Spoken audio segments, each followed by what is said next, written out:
بشیرہ بری طرح رو رہی تھی۔ نسرین بشیرہ کی لاڈلی بیٹی تھی۔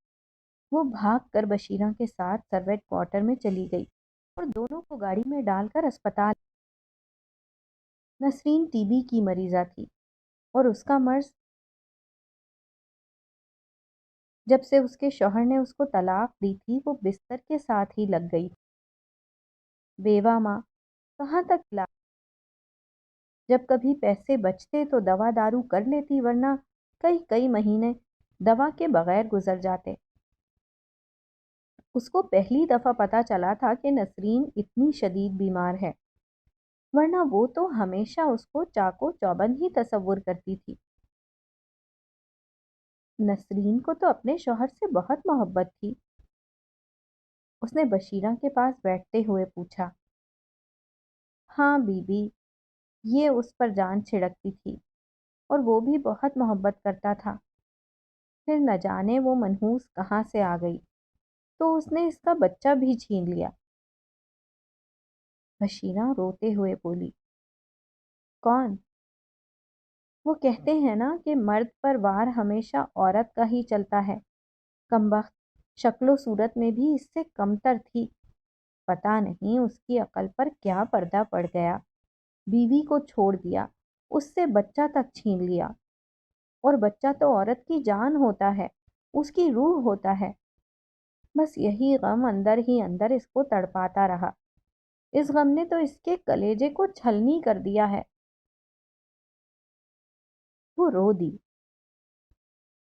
نہ جانے انسان کیا کیا غم اپنے اندر چھپائے اس دنیا سے رخصت ہو جاتا ہے اور دوسروں کو کانوں کان خبر بھی نہیں ہوتی۔ جو کوئی سہتا ہے اپنی ذات پر سہ کر چلا جاتا ہے۔ اس نے دکھ سے سوچا۔ اس لمحے اسے حسن شدت سے یاد آیا۔ وہ اس سے بچوں کی طرح پیار کرنے لگی تھی۔ خدا کرے خوش رہے جہاں بھی رہے۔ اس نے دل ہی دل میں اس کے لیے کتنی دعائیں کر ڈالیں۔ ڈاکٹرز نسرین کی زندگی سے مایوس ہو چکے تھے۔ اب تو صرف خدا پر ہی تھا کہ وہ کتنی مہلت دیتا ہے۔ بشیرہ اس کے سرہانے بیٹھ کر ورد کر رہی تھی۔ بشیرہ کیا پڑھ رہی ہو؟ اس نے اسے تسبیح کے دانے گراتے دیکھ کر کہا۔ پڑھ رہی ہوں اس رب کے نام سے جو سب پر رحم کرنے والا ہے، شاید مجھ پر بھی رحم کر دے۔ بشیرہ نے دکھی لہجے میں کہا۔ لاؤ مجھے بھی دو۔ اس نے تسبیح اس کے ہاتھ سے لے کر پڑھنا شروع کر دی۔ اسے یوں محسوس ہونے لگا جیسے روح کے اندر ایک اور دروازہ بن گیا ہو۔ ہر طرف مکمل سکون اور اطمینان چھانے لگا۔ جب اچانک بشیرہ نے چیخ ماری تو اس نے آنکھیں کھول دیں۔ کیا ہوا؟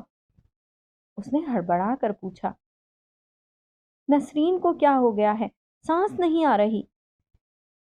اس نے اس کو اچھی طرح ٹٹولا، ڈاکٹر کو بلایا، مگر وہ بھی خاموشی سے چلا گیا۔ بشیرہ اونچی آواز میں رو رہی تھی۔ وہ اس دنیا میں اب بالکل تنہا رہ گئی تھی۔ صرف ایک بیٹی تھی اور اب وہ بھی نہ رہی تھی۔ وہ ہر وقت اپنے کوارٹر میں خاموش پڑی رہتی۔ وہ اس کے پاس روزانہ جاتی اور ہر طرح سے اسے دلاسے دینے کی کوشش کرتی، مگر اندر کے غم کب باہر کے دلاسوں سے شفا پاتے ہیں۔ یہ تو اندر ہی اندر جنم لیتے ہیں اور اندر ہی فنا ہو جاتے ہیں۔ مسز توفیق اس کے روز روز بشیرہ کے پاس بھی جانے سے سخت ناراض ہوتی تھیں۔ ٹھیک ہے اس کی بیٹی مر گئی ہے، مگر ہر وقت اس پر سوار رہنا بھی کوئی عقل مندی تو نہیں۔ مسز توفیق نے خوں خوار نگاہوں سے اس کی جانب دیکھ کر کہا۔ ماما وہ بالکل اکیلی رہ گئی ہے۔ اس نے ماں کو سمجھانا چاہا۔ تو پھر بہت سے لوگ دنیا میں اکیلے ہیں، کس کس کے پاس جاؤ گی؟ جہاں تک ممکن ہوگا، وہ آہستہ سے بولی۔ پتہ نہیں تمہارا تو دماغ ہی خراب ہو گیا ہے۔